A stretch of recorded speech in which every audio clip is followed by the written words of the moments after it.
Good morning, students. Hope you are fine and enjoying the studies. Today we will start chapter 3, Queries, Forms and Reports. In the previous chapter, you have learned about some basic features of MS Access 2010. It is used to create and maintain related tables under one database.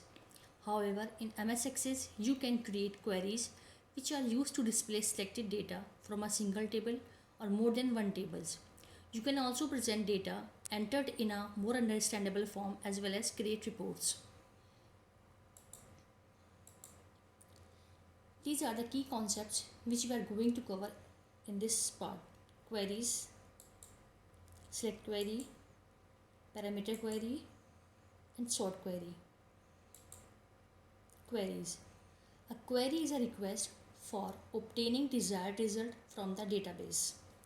Queries are used to answer a simple question, perform calculations and to combine data from different tables. They are also used to add, modify or delete data from tables. A query is used to extract information from a database. The output of a query is a record or a group of records that fulfill a certain condition. When the number of records in a table increases, it becomes difficult for the user to pick out specific records from that table.